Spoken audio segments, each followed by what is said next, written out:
In this presentation, we're going to start the process of building an online course for our online business. We're going to start off with an outline. So we're going to give an outline of the course. I think of this as basically a brainstorming type of process to get an outline of our thoughts with regards to the course. Get ready for business, online business. Note, as always, I'm only giving my personal experience with regards to building courses after I've gone through the process of building courses. Building courses is similar to like if you were to ask someone how do they write, like a writer, how do you write a novel? If you're asking a bunch of different novel writers, you probably get a bunch of different processes. Some might say that you start with the end point and then you build everything up to there. And other writers basically say, well, you get started and then you just go. The thing basically creates itself. Now, I think that will depend in part in terms of genre, right? If you were to be writing something that was like a detective story and there's going to have some key thing at the end that happens, then you probably have to, figure out the ending and deconstruct. And if you're writing something that just kind of flows more than maybe you would want to do it the other way and start at the beginning. And I think the same is true with courses. If you talk to some instructors, they're going to say, hey, I outline the entire thing. I've got the whole thing very structured, and then I go in there and I add the details to it. And I think you'll find other people that'll basically say, I start going and I let it go as I go, and then things turns out great, And so either process you can think about, and I think it also depends on what you're doing.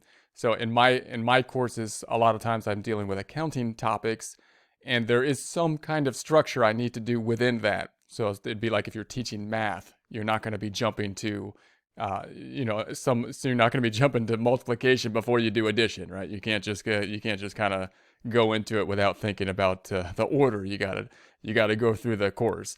So in that kind of system, you're going to have more structure to it. In other courses, you may need less structure. There might be different components. If I'm teaching something that like photography or something like that, there's a whole lot of different components to that.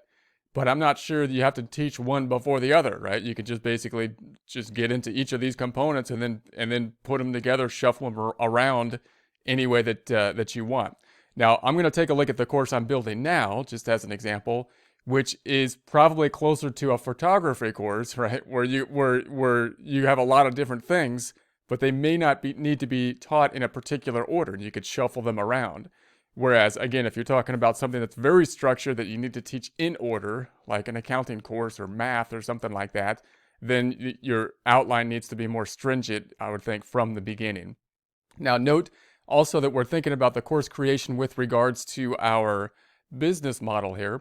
So our business model, we're driving people to the website and we're taking the videos that we've been making and thinking about how can we make them into a course now. Probably first putting them onto sites like Udemy or Skillshare and whatnot, and then possibly thinking about putting them onto our own platform at some point in time.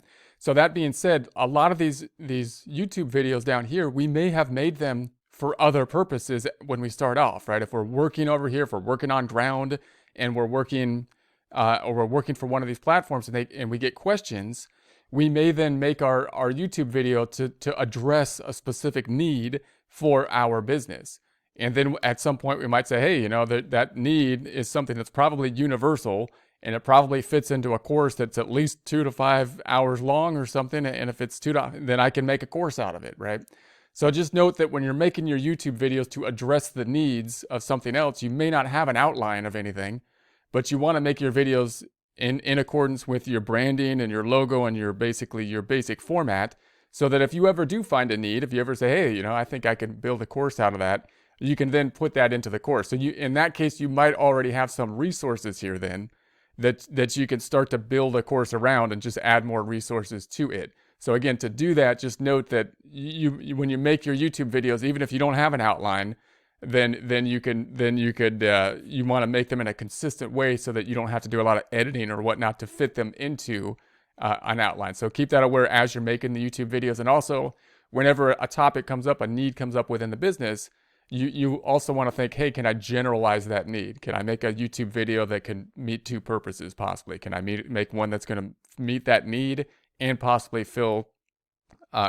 be consistent with other material to make a 2 to 5 hour course with that if I'm going to spend my time and invest my time there. Now I'm going to show you a really ugly outline just to show you how kind of rough this can be when you when you basically first starting out, because again, this is kind of a brainstorming process in my opinion, right? You might already have some materials out there that you've created that you're brainstorming and trying to see if it'll fit into an idea, and or you might come up with a thought, an idea first saying, "Hey, this is a course I'm going to try to make," and then put something together. So let me just go through the process of this course, how this kind of came together, and I'll go from there. Notice some of my prior courses, if I do accounting courses, then I'm clearly thinking about an accounting topic first and then structuring the course. And if I happen to have other resources, I'm trying to see how they might fit into the course. But here it was a little bit different. That there was, this problem took place, this coronavirus thing took place, and I thought it might be useful to make some things that are related to it that I use. I use like Zoom for my business, and I use screencasting for my business, and these type of things that I thought might be useful, during this time. So I started making these types of presentations, which I thought might be useful, without thinking they would go into a course. I would just, I'll just make that. That might be useful. But then I started thinking, well, an online business might be useful, and I know that's been, a lot of people have a lot of courses on that, but I've been doing that for a while. Maybe that'll fit into a course. Why not just put it into a course? So then now I'm going to take these and put them into a course. That might be a natural kind of thought process. Now, because when I made these, I wasn't thinking about a course, but I make all my videos standardized. So notice they kind of fit into a course anyways, even though I wasn't really, planning that at that point in time.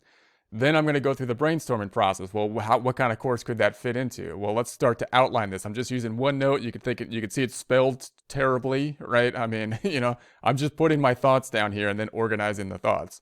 So I'm going to say, all right, how about an online business course? People might need that. Doesn't fit in normally to my normal courses, which are all accounting courses, but that's what I'll try here. So, okay, so then, what kind of topics do I want? Well, maybe screencasting, video recording software, and so on. Again, I know there's a lot of other resources out there. I'll just give my perspective on it from a non-professional, from an accountant's point of view. Maybe that would be useful to some people. A Zoom presentation, maybe on 2 monitors, the use of 2 monitors. I didn't do that, you'll note, but I just put that there. Maybe I'll do it later if I feel like it. Screencast, Omatic, which again I duplicated for some reason here, so I'm just kind of putting my thoughts down. What do you do with videos?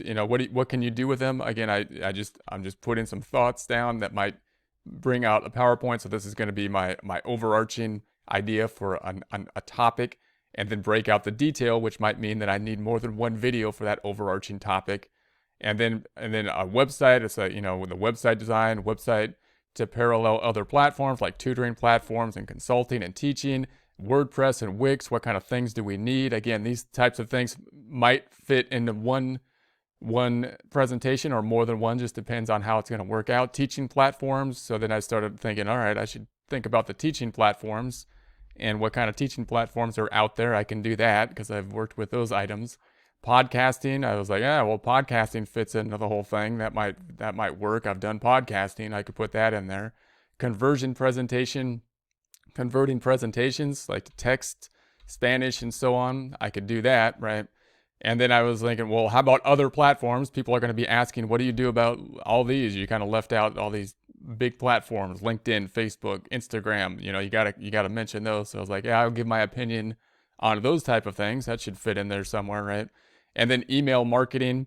So again, another big topic to me. If you look into this stuff, email marketing is going to pop up. People probably want to know about that. I'm not an expert on it, but I have worked with it, and so how it fits into my business. Now, note that a lot of these, if I was to move these around, I'd say, well, maybe I can highlight this, and maybe this email marketing, maybe I'll do this like up here, right? I can move these around, and they're somewhat interchangeable. All these topics are not things I need to particularly do in order, such as I would in a math class, addition before multiplication. So this topic happens to be something that is somewhat fluid to some degree.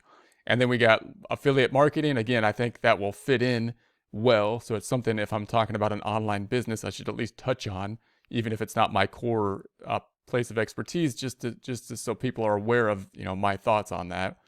Hire virtual assistants. So now you probably, and I was thinking, well, people probably want to know, you talked about a lot of stuff. How can I get help with this possibly? And so I've worked with virtual assistants. So I thought maybe that would be a good thing to do. tools to work with virtual assistants. Once I think about a virtual assistant, then it just naturally starts to think, well, how do you work with someone that's online, right? And I have experience with that, so I thought, man, maybe I'll put a presentation on that. And you could see how this course is now becoming something quite extensive. That was something that was, just a Zoom presentation or some other than before. Then applications for presentations. So if they're doing online courses, I know something about PowerPoint. Again, it's just my opinion. I don't need to be an expert on the whole thing. I'm not trying to say I'm a PowerPoint expert. If you want to get into the details, then you get into the details, right? But somebody's opinion about it that fits into the overarching thing could work, right? You want to get the opinion that's the broad opinion, and then get into the details depending on what you need for your circumstances, is how I see it. Format of presentation, how do you structure a presentation? Branding. So I thought, I should probably talk about branding here. And then this is something that might have gone earlier. Now, note when I make these presentations, I number them as I go.